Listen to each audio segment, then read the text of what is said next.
the immediate reaction is like it freaks you out. And you really need to understand the engineering behind it to understand that I think none of these concerns are actually grounded. Welcome to Bankless, where we explore the frontier of internet money and internet finance. This is how to get started, how to get better, and how to front run the opportunity. This is David Hoffman, here without my co-host Ryan Tran Adams, but we are here to help you become more bankless. Today on the show, we have two of the Worldcoin founders, Alex, Blania, and Sam Altman. And we are exploring the Worldcoin story, one of the more ambitious projects in the crypto space. And here's what you're going to learn in this episode. First, what is the idea behind Worldcoin? What does it want to do for the world? Second, what is actually inside of an orb? Is it safe to put your eye into?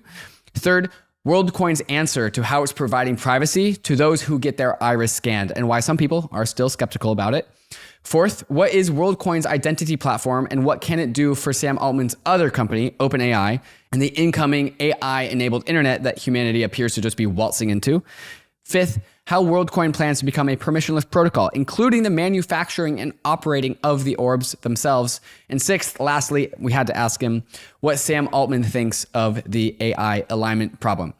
We happen to be recording this podcast on Mother's Day, which means Ryan is in his human format and why he is not here for this episode. But we are still going to record a debrief episode for the Bankless citizens out there, for all of the premium subscribers. So I will fill him in on all my thoughts about this episode, and we'll talk a little bit more about the incoming AI revolution and the ways that the crypto story is a part of that. If you want that extra debrief episode, that is exclusively for Bankless citizens, for people who subscribe to the premium RSS feed. If you would like that debrief episode, there is a link in the show notes so you can subscribe to Bankless, get that premium RSS feed where we post all of our extra bonus content along with all the other perks that you get for being a part of the Bankless Nation. Like I said at the beginning, Worldcoin is one of the most ambitious projects in this space. There's a coin, there's a layer 2, there's an identity protocol, there's a mobile app, and of course there's this physical piece of hardware that's become infamously iconic to Worldcoin, that silver orb. It's Worldcoin's philosophy that the best way to produce unique, verifiable humanness is human biometrics that map to our unique DNA. This is the most robust way to achieve Sybil resistance. And that's why Worldcoin manifests in the physical world with this orb thing. Biometric scanners are hardware, and that physical nature of the orb that you place your eye into to get scanned has these strong dystopian connotations that have triggered so many people. We, of course, talk about this dynamic directly with the Worldcoin founders, Alex and Sam, how they are dealing with this branding that Worldcoin has received and how that's impacted the company along the way. But nonetheless, the Worldcoin project does seem to be growing in momentum, and it was a pleasure having Alex and Sam on the podcast today. I hope you enjoy this episode, Bankless Nation, but before we get there, a moment to talk about these fantastic sponsors that make this episode possible, especially Kraken, our preferred exchange for 2023. If you do not have an account with Kraken, perhaps consider clicking the link in the show notes to get started today. Kraken Pro has easily become the best crypto trading platform in the industry. The place I use to check the charts and the crypto prices, even when I'm not looking to place a trade. On Kraken Pro, you'll have access to advanced charting tools, real-time market data, and lightning-fast trade execution, all inside their spiffy new modular interface. Kraken's new customizable modular layout lets you tailor your trading experience to suit your needs. Pick and choose your favorite modules and place them anywhere you want in your screen. With Kraken Pro, you have that power. Whether you are a seasoned pro or just starting out, join thousands of traders who trust Kraken Pro for their crypto trading needs. Visit pro.kraken.com to get started today. Mantle, formerly known as BitDAO, is the first DAO-led Web3 ecosystem, all built on top of Mantle's first core product, the Mantle Network, a brand new high-performance Ethereum Layer 2 built using the OP stack, but uses EigenLayer's data availability solution instead of the expensive Ethereum Layer 1. Not only does this reduce Mantle Network's gas fees by 80%, but it also reduces gas fee volatility, providing a more stable foundation for Mantle's applications. The Mantle Treasury is one of the biggest DAO-owned treasuries, which is seeding an ecosystem of projects from all around the Web3 space for Mantle. Mantle already has sub-communities from around Web3 onboarded, like Game7 for Web3 gaming, and Bybit for TVL and liquidity and on-ramps. So if you want to build on the Mantle network, Mantle is offering a grants program that provides milestone-based funding to promising projects that help expand, secure, and decentralize Mantle. If you want to get started working with the first DAO-led Layer 2 ecosystem, check out Mantle at mantle.xyz and follow them on Twitter at 0xmantle.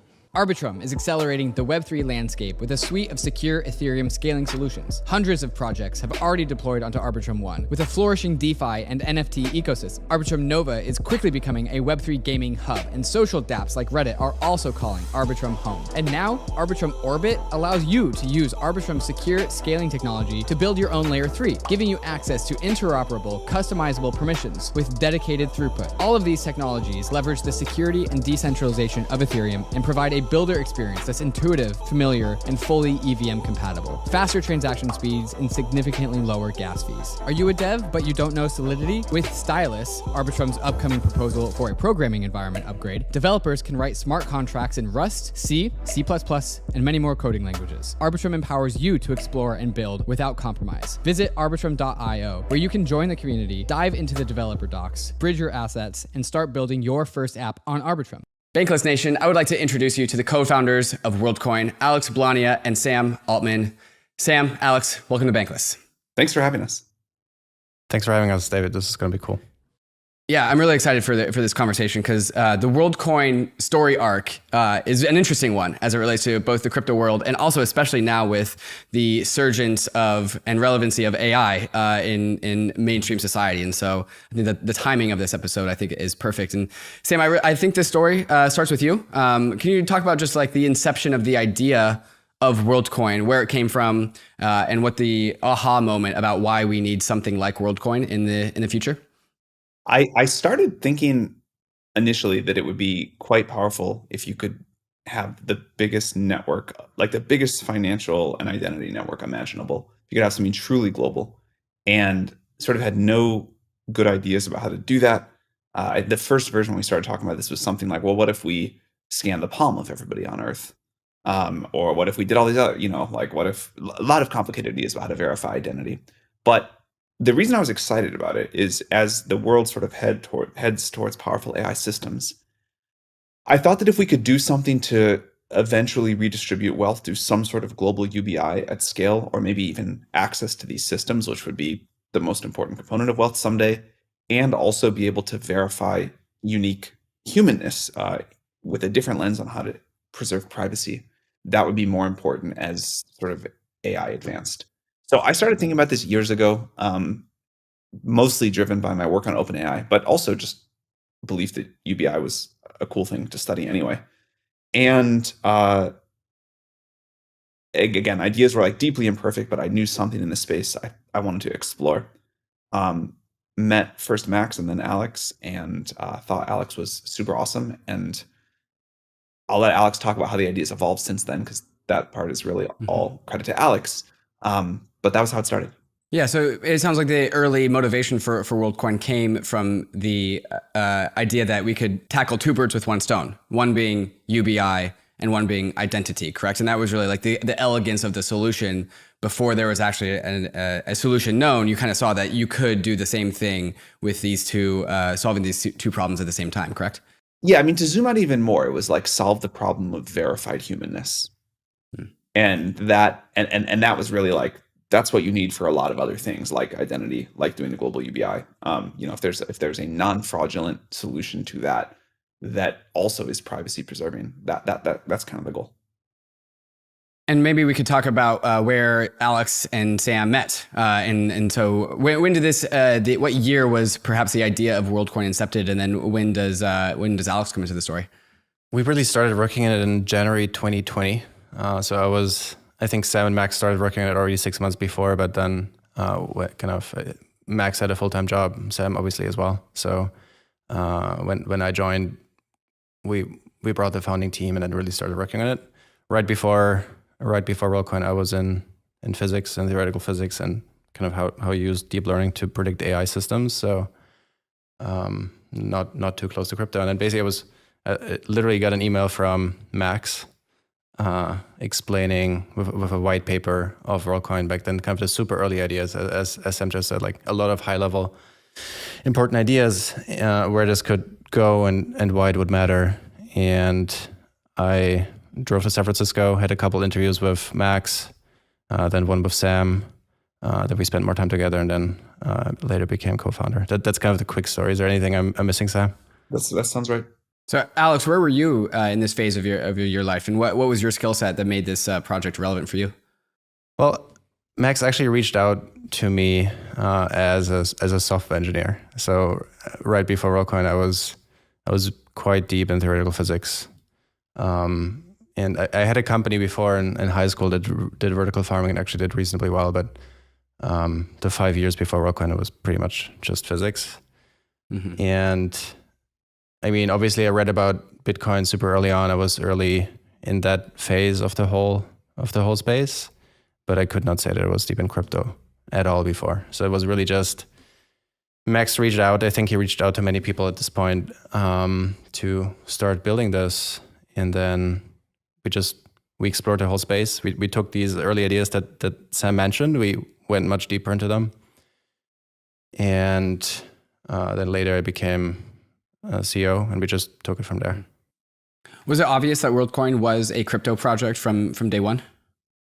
I think so. Yeah, I think so. Yeah. And okay, and so had the aspirations. We need verifiable human identity. You could also attach some UBI to that. But Sam, you talked about the prospects of you can scan a palm, but that's not where Worldcoin has landed. It landed on the iris. And can you talk about that choice, and then we can start to dive into the tech that's actually inside of the orb? Yeah, let me take that one. So basically, when I joined, there was this like whole paper that it was not long. It was like 3 pages, a lot of high level ideas, and as Sam mentioned, one of the big points of it was you basically need to solve Sybil resistance to be able to distribute a token to every human being. And why do you want to do that in the first place? Because it would incentive align a really, really large network to grow to all of humanity and kind of really bootstrap this huge financial network. And then, of course, at some point, you could also distribute UBI through something like this. So you want to do that. You want to launch a token to all of humanity collectively. Then the first big thing you have to solve is what people in crypto call Sybil resistance. I'm sure you're quite familiar with that. And simply speaking, what that means is one human is able to verify to a network that human is actually unique to the network. And why is that important? Because if that's not in place, what would happen is that bad actors would just like destroy the whole distribution of this incentive mechanism and this token, and everything would break down. And that's something, as you know, David, that happens pretty frequently in crypto still today. And if you really want to scale it to all of humanity, it's even a much bigger topic. So it was pretty clear very early on that that's one of the biggest problems we have to tackle first. And then we went quite deep. So the whole founding team is pretty much, we all met either at Caltech or Max Planck. So we have all physics background. So we went through the whole space, and there's 3 big things you could do if you zoom out. There's KYC, of course. So you basically just use governance, the Sybil resistance of governments. That immediately falls through because less than 50% of the world actually have these documents that you could verify digitally. So if you think about inclusivity, that just does not scale. While it would work super well in Europe and US, it just does not work globally. So that fell through immediately. And the second big kind of topic is what people call web of trust. So you basically try to build up a reputation graph. And that's a super elegant idea. It just never really worked or scaled. But I actually think that's something that will come into Worldcoin later, so we can talk about that. And the last part is biometrics. And so we actually built implementations of all 3. We looked quite deep into KYC, we looked quite deep into web of trust, and then looked into biometrics itself. And before we get into this specific modality, which, as you mentioned, we use iris recognition, the first big thing you need to understand is all the things you use in your daily life. So your iPhone, for example, what that does is it re-authenticates you. So it basically realizes that David again tries to log into the same phone. So there's an embedding stored on your phone of how you look like, and then you try to sign in again, and a neural network calculates this pretty much the same embedding again, matches it, and you can use your phone.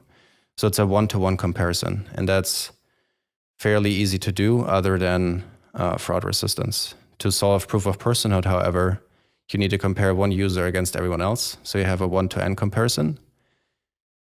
And the big problem with that is you just need much more entropy, so information about each user to make that work, because otherwise the fraud rate explodes exponentially and you actually hit a wall. So that's something that's very important to keep in mind. You actually don't have a constant fraud rate, but you literally hit a wall. And so things like face, just taking a face image doesn't have enough entropy. Fingerprints doesn't have enough entropy. Palm, theoretically actually could have, but there was just no live implementation of this. And iris is the thing. And Alex, when you say not enough entropy, you mean not enough uniqueness. Like there's just not enough uniqueness in someone's face to be able to prove verifiable humanness, correct? That's correct. At least if you image it with a normal phone camera. Sure. Okay. And so I'm assuming that the search for, you come to the conclusion that government IDs don't work. Yep. And it's also just not, it wouldn't be very like native to the crypto ethos to just use government ID as our identity system. And then you also talked about the web of trust, which there are other web of trust models of Sybil resistance out there in the crypto world. They're all decently experimental. Yep. But I think what you're saying is the biometric solution towards establishing unique human identity is the most robust and the most tried and true model. And so that's how you've come to the conclusion of the iris. And I'm assuming, talking about the entropy of the iris, you're going to give me a number that's like, and the iris is sufficiently entropic, correct? Correct. That's correct. Yeah. Yeah. Okay. So that also, I think, presents the why Worldcoin is the way that it is, why there is an orb. If it was just the United States ID or nation state ID, or if it was just a web of trust model, the Worldcoin project would be in a digital sphere only. But since we have to collect actual, look and map that the DNA of someone, we actually have to establish ourselves in the real world. That's why the orb exists. So can you talk about the technology in the orb and how it does what its job is? So to just like quickly summarize what you just said, because I think it's another important piece, is the world is about to change in a meaningful way, right? In that case, that neither digital content, so images or video, as well as intelligence are discriminator anymore what it means to be a human. So you actually need to bridge to the real world, and I think that's the only way to actually solve the problem. And so we started building the orb quite in the beginning. We went quite deep into that engineering. We literally had to build our own lens. Like, it's completely from the ground up, custom. And so what it does, it has a lot of sensors in the front to just make sure whatever we see is an actual human being. So not a display and not an AI that tries to fool us. And all of that compute happens locally. So first check, we look at a human being. Then second, the eye is imaged and a unique iris code is calculated on the device, gets signed by the device, and that's then the only thing that actually leaves the device. And what's pretty cool and very important is that the uniqueness check is separated from the user's wallet through zero knowledge proofs. So what that means is that the only thing we or anyone else could prove is that a user has verified before yes or no. And so if you believe what we believe, you believe that something like this will have to happen, like something like Worldcoin will exist. And I think Worldcoin is the option to make it privacy preserving, open source, and decentralized. And so I know it sounds counterintuitive in the beginning because it uses biometrics, et cetera, but you have to look into engineering and understand that I think this aligns really well with the values of the space. Certainly. And scanning an iris is, from what I understand, a known quantity. That's technology that we've had. And I was talking with a team member at the Worldcoin project, DC Builder, and he just told me about the technology in the orb. Most of the technology is actually making sure that humans aren't trying to game the orb. And so like it can scan your iris, and that's what it does. But most of the technology is making sure that humans aren't trying to game the orb in the process of getting their iris scanned. Can you talk about the layers of technology that are comprised in the orb to make this happen? Sure. So actually, I would not say it's most of it, because you have if you think about why the orb in the first place, like why did we have to build custom hardware, which is like, it was not fun. Back then we were like 4 people in a small apartment in San Francisco, and coming up with the idea we need to build hardware devices and ship them around the world was really not fun. You actually solve 2 major problems, as you want, like one you just mentioned, which is fraud resistance. And that comes down to 1, showing something to the device that actually is not a human being, and 2, just physically attacking the device itself. So you can just go to the processor and try to insert data streams that are actually not from imaging. So that's 1. And then 2 is imaging resolution. So all the biometric imaging devices we tested back then, they actually also do not have enough to scale to all of humanity. They don't have enough resolution. So that's why we had to build our own lens and own imaging system and things like that. So this was like also like a lot of work. So I think it's pretty equally split. But to talk more about your question specifically, is the orb has in front, it images multispectral. So what that means is you basically like you image in multiple wavelengths in the electromagnetic spectrum. So we have infrared, we have 3D time of flight, and we have multiple wavelengths with an infrared spectrum, just to make sure that whatever we see is an actual human being. So you could just show a display or even more complicated optical setups. So this was quite some engineering to get there. And then the cool thing is everything happens locally on a device. So there's 7 neural networks that in real time just like do all of these checks. And that's important because privacy, yet again. Is it accurate to say that the retina scan inside the orb is perhaps the most advanced retina scan technology that exists? Probably. We don't know like whatever military has, but yeah, probably. Sure. Okay, and so just to really just drive this point home, and because I think this is really important, the goal of Worldcoin is to produce humanness, right? One human is one human in the world of Worldcoin, and this is especially important as the world of AI comes and those lines start to blur. We need to understand who is a true human. And crypto has other identity projects, other Sybil resistance projects, but I think the point here that stands is that there's no identity project, proof of identity, proof of human project that is as Sybil resistant as biology, as DNA. And so the Worldcoin orb is meant to map onto an iris, and that is the strongest form of Sybil resistance that we have. And so I think just the question I want to ask, and I think this kind of gets to where there are always like concerns about the Worldcoin project, is that serializing humans is a double-edged sword.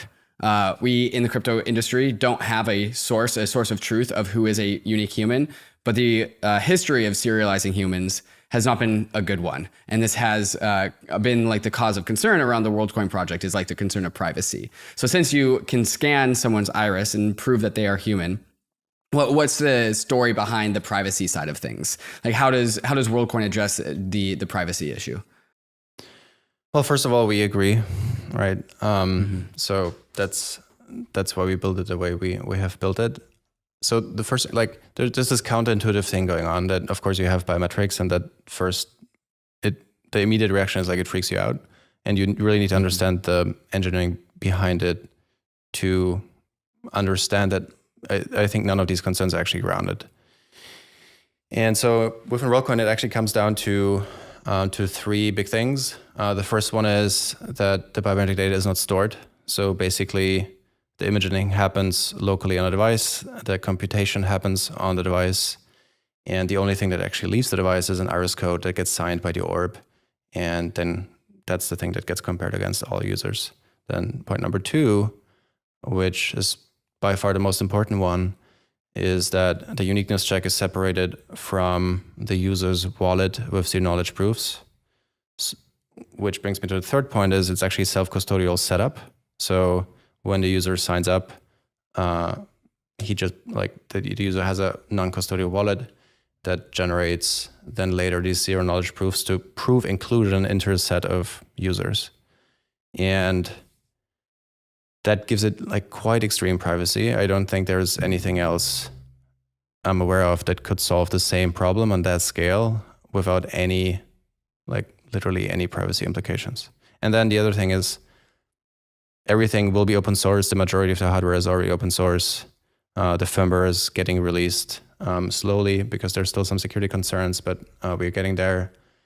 The whole setup will be fully decentralized. It's of course a challenge because you have hardware, but it's gonna happen. So yeah, I think it's actual rocket science. Like we spent a lot of time, a lot of money to make this, to build it the way we've built it. And so, yeah. Understanding the system at a high level, it does seem like there's so many moving parts. There's the hardware inside of the orb, there's the zero knowledge cryptography, there's the mobile app. Can you just walk us through an example of someone goes and gets their iris scanned, that turns into data, and then that goes through a line of steps that turns into somebody being able to be verifiably logged into their Worldcoin app? And like, can you talk about just like how that data is carried, the processing of the data in the iris scanner, the zero knowledge proofs? Can you just do an end-to-end story for how this goes from an iris scan to somebody's phone? Sure. I will keep it relatively high level, but we can go as technical as you want. So sure. A user or a person is excited about Worldcoin, learns about it, downloads an app. It's called the World app right now. Right now it's the only client for Worldcoin, but many other wallets will support it too as well. So, I mean, all of this is a protocol, so many other wallets should connect to it. But right now you download the Worldcoin app and you click on a map, you see where the next orb is, you show up in front of this device. And then what happens when you verify is you click on verify now, you generate a key pair. Actually, two separate key pairs because you have one an Ethereum wallet and the second one is basically your identity wallet. So these are two separate key pairs that basically live on your phone. And then once you verify, you show that public identity key to the device, and that gets air gapped just via a camera to the device. Then the orb does first the humanness check, then the uniqueness check, which means it images the eye, calculates a unique embedding out of this with a neural network, then signs that, and that's the only thing that actually leaves the device. Goes to a backend that later will be decentralized as well, but right now goes to a backend, uniqueness check happens, and then when the user uses World ID, the user does a proof of inclusion with zero knowledge that the user is actually, that public key is included into that set. And so what that enables you then to do is you can use that proof across many different ecosystems. So not only in Ethereum, it will also bridge to all other chains, but then also in Web 2, like you can just use it to log in wherever you want without revealing any of your personal information. And then another thing that's important to mention is actually World ID is an identity protocol on top of that, on top of this idea of proof of personhood, that then lets developers and other people attach verifiable credentials and things like that. So it's even more than just this. But yeah, that's the flow. And importantly, nowhere in the flow does Worldcoin ask for your name or date of birth or address. Is that correct? No, the only time where this comes up is when you actually use a ramping solution, because in the app, also in World app, there is a non-custodial wallet, and you can on-ramp through ramping providers, and they ask for your name, but it's not us. Right. So if you want to get money into the app, correct, you will give the on-ramp provider your information, but Worldcoin, the system, does not require your name, date of birth, address, or anything like this. Correct. Okay, cool. And so this provides us a place for unique humans to have a public address, right? And so that is the net output of this, is like there is a new public address from the Worldcoin protocol, and that is because of the way that address is derived, verifiably human. And I think, Sam, one of the reasons why you're a co-founder of Worldcoin and the vision behind this is that you would find it, and from the OpenAI side of things, and I think you hypothesize that the world will find it in the age of AI, that having a list of addresses of verifiable humans to be supremely useful. So why would that be useful in the next decade or century? Why do we need this in this coming era? Yeah, I think there will turn out to be other reasons besides the ones that I'll mention now. But when we think about these very powerful systems, these very powerful AIs that will exist in the world, I think the benefits from them, access to them, governance of them, that belongs to real people. And I think it's very important that AI is being built as tools for people. Now, there are a lot of ways that we could think about doing this, but there's a lot of advantages we like about the Worldcoin solution. And as Alex just explained, I think although the privacy vision is different than what people have maybe traditionally thought about, I think it's one that's very compelling. And I think it's also one that is very fair. Like, this is sort of the maximally inclusive system we can imagine. I also think that the ability to say, I'm a human, I created this content, or I'm at least endorsing this content, that's going to turn out to be important too, and another advantage to this sort of a structure. MetaMask has something new. Introducing MetaMask Portfolio. MetaMask Portfolio is the best way to view your crypto portfolio from a holistic level. See everything across all the chains all at once. In your portfolio, MetaMask will report the aggregate value of all the assets in your MetaMask wallets, and even the other wallets you import too. But MetaMask Portfolio isn't just a passive portfolio viewer. It is a place to do all of the money verbs that make DeFi so powerful. You can buy, swap, bridge, and stake your crypto assets. So not only is MetaMask the easiest place to see your wallets in aggregate, but it's also a powerful battle station for all of your DeFi moves. So go check out your MetaMask portfolio, because it's waiting for you to open it up. Check it out at portfolio.metamask.io. Are you planning to launch a token? Is your token already live? And are you granting your employees and contractors vesting token awards? And are you trying to figure out how to take care of taxable events for your team? Toku makes implementing a global token incentive award simple. With Toku, you will get unmatched legal and tax support to grant and administer your global team's tokens. Toku will help you navigate across the lifecycle of your token, from easy-to-use pre-launch token grant award templates to managing post-cliff taxable events with payroll. For legal, finance, and HR teams, it's a huge complex task to have to comply with labor laws, payroll and tax obligations, tax reporting, and crypto regulations in every country that you employ someone. It's difficult, time-consuming, manual, and costly, and it's drawing more attention from global regulators and governments. Toku makes it simple for leading companies in the space: Protocol Labs, Hedera, Gitcoin, and many more. So if you want some help navigating the complex world of token compliance, go to toku.com/bankless or click the link in the description below. Introducing Polygon 2.0, the value layer for the internet. For too long, the limitations of blockchains have held back app development and stifled user adoption. The internet allows anyone to create and exchange information. What's missing is a value layer that lets anyone exchange, store, and program value. That's where Polygon 2.0 comes in. Polygon Labs has unveiled a series of innovations that will radically alter the Polygon ecosystem and Web3 as a whole. By leveraging groundbreaking ZK innovations, such as Polygon ZK EVM, the next iteration of the best-in-class Plonky 2 proving system, and a first-of-its-kind ZK-powered interoperability layer, Polygon 2.0 will give users and devs unlimited scalability and unified liquidity.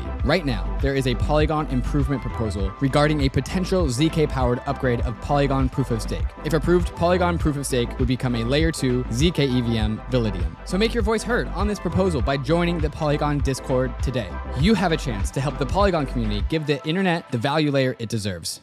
Alex, are there any other use cases that you see in the crypto space? Airdrop farming is another one, but just the distribution of tokens is muted by the fact that we don't have this proof of personhood. Is there any other crypto native applications that you see?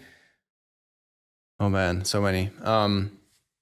I'll start with crypto first, and then we can go a little bit broader. But I think within crypto, one of the things that one of the things that is an outcome of Worldcoin for me personally is that I travel the world, which I didn't do when I was in kind of grad school.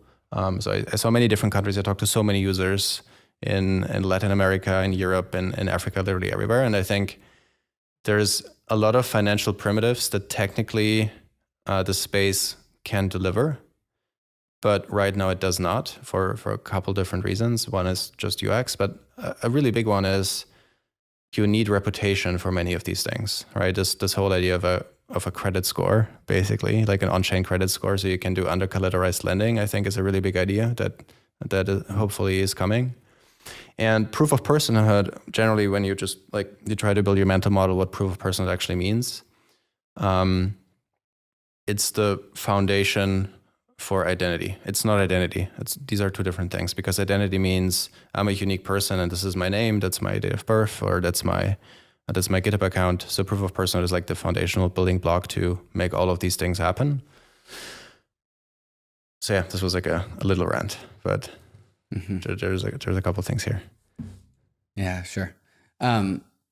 Sam, most people know you from your work at OpenAI and ChatGPT. Are there any specific or concrete paths that you see between integrating OpenAI and Worldcoin? I think it's too early to talk about specifics there, but as we sort of watch this play out in the coming decade, I'm hopeful it will reveal itself. Okay, so how does the actual distribution of the Worldcoin token, and that's the name of the token, correct? Worldcoin? Yes. How does that actually get into people's hands, and what is like the distribution plan for how do I get Worldcoin and how much do I get, and what are the details behind that? Look, many of the details we can just not talk about here for the regulatory uncertainty in the United States. You're certainly aware of. So we will not go too much into details here, but the broad mechanism is super easy. You download an app, you verify with an orb. At some point, you get your proof of personhood, and then you receive a weekly ownership in Worldcoin. And the whole system is built in a way so this can actually scale to billions of people, and it will remain like this over the coming decade or so. So there's an incentive to getting your Worldcoin ID earlier, because then you start to get your distribution of the coins sooner? Well, I mean, like you have like this whole reinforcing flywheel, right? It's not just about World ID. It's you kind of, I mean, at launch, Worldcoin is these three things that we talked about: is Worldcoin, it's World ID, and then it's the World app. Of course, the World app is like way less important for the grand scheme of things than the other two. But I think one mental model you can have is Worldcoin is a protocol that is designed to scale itself to all of humanity, which is something we've never seen because Sybil resistance was never there, right? So you have, it's unclear to me if you zoom, if you go 10 years in the future, what will be more important? Will it actually be the token, or will it be World ID? Because we have never seen a token being held by 3 billion people, let's say. Zooming out a little bit on the same thread, Alex, the Worldcoin project is a bunch of very ambitious moving parts. So there's the orb, which is the hardware component, which is for like on its own frontier of hardware. There's the coin with its own frontier of distribution mechanism. There's the mobile app. Then there's like the actual boots on the ground scanning effort. Then there's the layer 2, which we haven't even talked about, built on the OP stack. There's a ton of moving parts here. I probably missed a few, so maybe you could also like finish the list. But also, once we're done finishing the list, what's it like managing a startup that requires like probably an extreme level of excellency across so many of these domains? I mean, I think Sam can give a little bit of the high level answer after, but it certainly has been a crazy journey, because I think what people always forget is like in the beginning, we literally have been like 4 people. All of us came right out of university, so we never worked anywhere. And now it's this big machine of 180 people across these different fields making this happen. And as you said, we have a quite sophisticated hardware team, we have quite sophisticated protocol team, economics team, AI team. So there's like so many things here, so many moving parts. So it definitely was quite a ride. And then over time, it went from the early focus was hardware. That was the big thing to focus on. And after that, product. And right now it's pretty much operations. So it's going to become this like big operational machine. I don't know, Sam, how was it for you? Yeah, it's been very cool to watch how good the Worldcoin team has gotten at getting good at new challenges. One of the things I love most about startups is watching people learn just how much they can get done and just how much they're capable of. Small teams in particular, and that's been very fun to see the Worldcoin team do all these things. I don't remember who I first heard this from, but there's like a sort of somewhat famous saying in startups, is if you knew how hard it was going to be, you would never start. So it's important that you're like a little naive at the beginning, but you can accomplish like smart, driven, aligned, small groups of talented people can accomplish so much more than they realize, because they're like, their comparison is working in a big company or being in school or something like that. But even then, like the Worldcoin team has certainly outperformed expectations, even adjusted for that. Sam, what's your more like day-to-day involvement with the Worldcoin project? Maybe it's not day-to-day, but like where does your rubber meet the pavement with Worldcoin? Kind of whatever Alex needs. I tried it, and the rest of this. But what that looks like varies a lot, and I try to just sort of help anywhere I can, but there's no sort of specific like, oh, this is like my area or my project. Mm-hmm. Okay, so Alex, one component that I want to delve into is the layer 2. This was actually announced not too long ago that Worldcoin is building on the OP stack with Optimism. Can you talk a little bit more about that choice? Why that choice? Why a layer 2 on Ethereum? And also, like, what does the actual protocol do for Worldcoin? What's the actual mechanism inside of the whole project? Well, I mean, actually, what we announced last week, what you're talking about is actually that the token itself will launch on OP mainnet, right? OP mainnet. Okay. Yeah. So we did not announce the OP stack layer 2. We will certainly do our own layer 2 at some point, but not at launch. So this is going to come later in the year. Why Optimism is we just spent so much time with the team, like Liam, Carl, kind of the whole crew, and actually over the last couple of months, like so many things, they gave us so much feedback on the whole technology stack. And so we just decided, I think 2 months ago, that we have to intensify this and actually really start working together. So of course it starts with the migration, but it goes much deeper than that. So we will work together on identity primitives, then of course with base as well. So yeah, there's many things coming. So the simple implementation is just putting the Worldcoin on Optimism. That's where it starts. I'm assuming there's additional infrastructure that Worldcoin will also use the Optimism chain for. Yeah. So quick, just like zooming out, what does it actually mean, infrastructure for Worldcoin? So WorldID is completely separate because WorldID is kind of, if we abstract it away, it's a Merkle tree that sits on Ethereum mainnet, and users then make an inclusion proof to that. So that's and that then is bridging to different ecosystems. So that will not only be the case for Ethereum. Then again, as you just said, yes, the token will be on OP mainnet, and then later in the year we will have our own layer 2, which is in our case important for a bunch of reasons. I think also because just of that identity primitive and making it useful for a bunch of native applications. So key to the Worldcoin project is that everyone actually gets their iris scanned, which is funny if you think about it. It's like if Worldcoin is successful, everyone's putting their eye into the orb. But I want to talk about the boots on the ground effort as it's been so far. So like how many irises have been scanned? How many people have gotten their Worldcoin ID, and what's been the strategy behind producing that? Sure. So in total right now, it's 1.6 million, actually 1.7 million as of yesterday, 1.7 million total. All of that still with a very small operation for us, at least. So it's right now 210 devices. Most of the time it was about 50, and that's mostly because we actually had to iterate on product. And scale really only matters once everything is launched. So we are weeks away from launch. That's why we talk right now. And how was the strategy? Well, once we learned we had to build hardware, which was, again, a really painful insight, the next big question was, I think this was like the super early days when I also didn't know Sam super well, but back then it was, okay, how many people will sign up once you show up with an orb on a public place was the first big question. Like, does this actually work? Can you generate enough throughput with one of those devices to actually scale to the billions? This was like our super early definition of what product market fit would mean.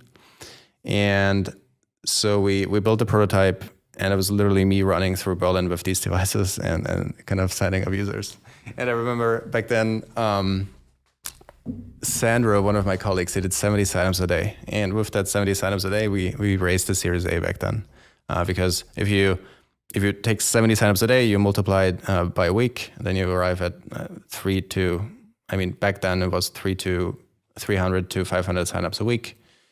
That means that tens of thousands of devices would be enough to scale to the billions. So it was like one of the very surprising things. And then from there, this was like phase 1, which was like super early proof of concept. Then 2 is we took it global. We had 15 devices that we just tried to deploy globally and across many different markets to understand if there's any fundamental roadblock that we are not aware of.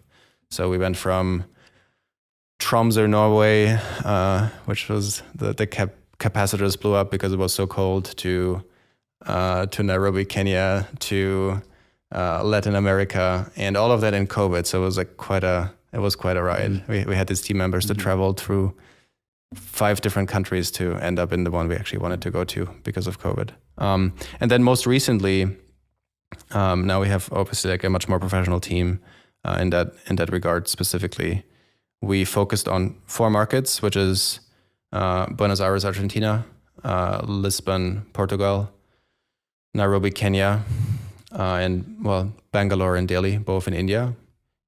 And these 4, because these are kind of the perfect launch pads for the larger region. So if you want to build product, these are the 4 regions we believe you should actually start. So we basically parachuted product teams in all of these 4 locations. I try to travel a lot to them, and we're going to scale from there.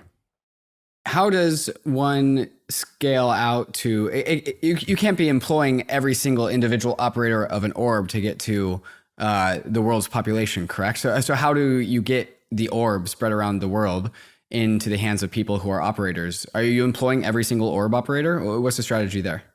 No, and the much bigger part is it actually has to become a decentralized protocol, right? So that's not a strategy. So how it works is when you operate an orb, you get paid by the protocol for every sign up you do. In short, and there's the orb itself is an affiliate program? Well, in some sense, it's like there's a lot of incentive mechanisms behind it to actually kind of make it work. But that's where it's going to go. And then also the Worldcoin Foundation is basically just setting the standard, and then later other people will be able to produce their own hardware devices that connect to the protocol, right? So this is just a kind of stage 1 of this large process that it's going to take probably 10 years to get done to fully decentralize this. But Worldcoin Foundation sets the standard. Everyone can produce orbs. At some point, everyone will be able to operate them as well. And the protocol basically pays people. So that's the high level abstraction. Interesting. Okay, so the orb actually turns into a commercial product that can be built by anyone who desires to participate. And there's some sort of financial incentive coming from the protocol for orb manufacturers to manufacture orbs. Yeah, correct. Interesting. And then what are the learning lessons from the boots on the ground for the orb operators? Like, since they are not part of the actual company, what is it like to manage these people? Oh man, so many. It started with the very obvious ones, right? So now we have a team of people that worked at Airbnb and Uber and all of these companies. So they brought a lot of experience of just how to operate these decentralized models. There's a lot around quality control and fraud detection and things like that, which we don't have to go super deep in. But then the other thing is just like get as much power to the user, right? So put as much in the app as possible, educate the user as much as possible before the sign-up. So there's a bunch of things there, but it certainly was a journey, and it still will be, because it's 200 devices, not tens of thousands. So this is going to be the major thing for this year. Yeah. I don't think we've ever seen a project from humanity that has this kind of like spec. Where are we, would you say, Alex, in this roadmap for Worldcoin? So it started in 2020. Alex, Sam said that the progress of Worldcoin, the professionalism from Worldcoin has exceeded expectations. So maybe we're a little bit further ahead in the roadmap. So where are we in the grand arc of the Worldcoin project, and how much left is there to do? I'm going to give my answer then. I'm actually curious about Sam's, but even though we worked on this now for a while, we are still extremely early. I mean, we are literally ahead of launch. That's why we talk right now. But there was just so much engineering that went into this and so much building that had to go into this. So we were super early. And of course, everything we have seen so far is extremely promising. That's why we're here. So we have like 600,000 MAUs in the app. We had more than 40,000 users a month with only 200 of those devices. There's like a lot of things that are super exciting. But 40,000 a week, not a month. What do you think, Sam? We have 3.5 orders of magnitude of growth in front of us. It's hard to say it's anything but extremely early. Mm-hmm. Alex, I remember when the Worldcoin project debuted, and Worldcoin got absolutely hazed by the crypto industry. And I think it was kind of an expected outcome. Like, hey, stick your iris in this orb and then you'll get some tokens. It was the spinal reflex, I think is pretty obvious. One thing I've noticed, however, is that it has attracted talent in ways that I haven't seen other projects. There's been a number of people who, there's actually been 2 instances in my life that I've been in a social situation, a social setting, and somebody from the Worldcoin company pulls out an orb. People inside of Worldcoin love the orbs. And so slowly, the Worldcoin team has continued to build, continued to iterate, attracted some talent, attracted people that were not on the Worldcoin team that are now on the Worldcoin team that I've respected just as builders and thinkers and developers in this space. And so there's been, not only has the project of Worldcoin progressed on its own trajectory, but the perception around Worldcoin has changed. Can you just talk about that experience? And so the initial, we actually didn't want to announce back then. There was a super annoying journalist leak that had us to react. So I was just imagine this vividly of like, we were back then a super small team. And because of COVID, I just lost my student visa. We were locked in this ridiculous situation. We were like sitting in a small town called Erlangen in Germany.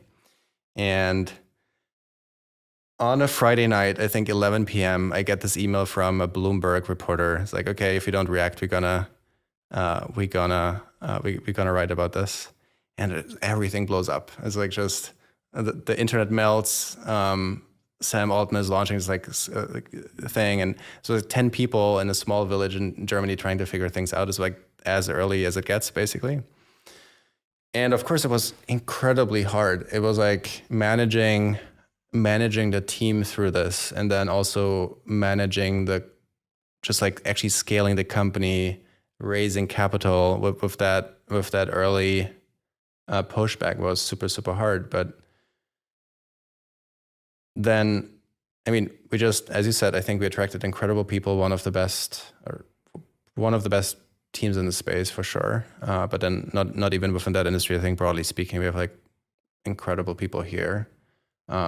Just like this flywheel started happening, of then people also outside of Worldcoin got excited about it. And I think, of course, AI helped a lot with this because people just understand why this matters so much and why it's so important, and that actually might be the solution to one of the biggest problems we face. And the recent weeks was just incredible because now we get so much excitement and people are hyped about it. What do you think, Sam? How was it for you? I've been through some of these up and down cycles before, so I was less fazed by it. But this was the level of like personal attacks and hatred was definitely high.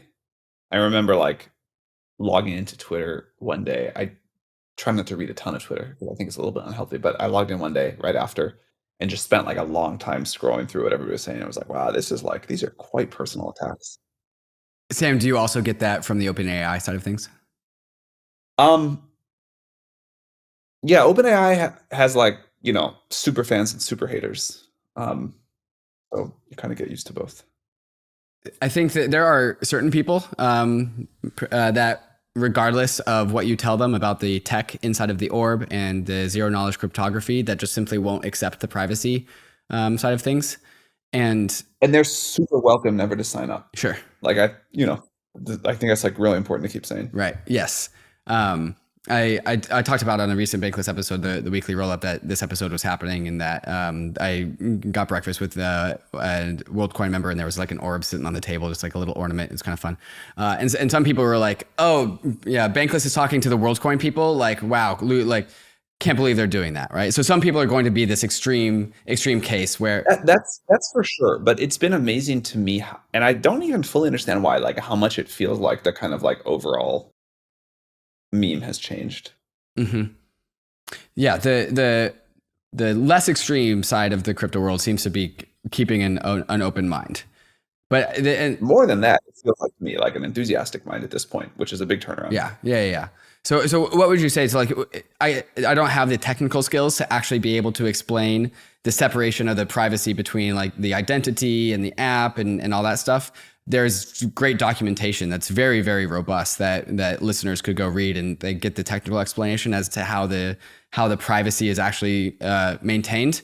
But then I want to present the argument that like there's also the world of unknowns.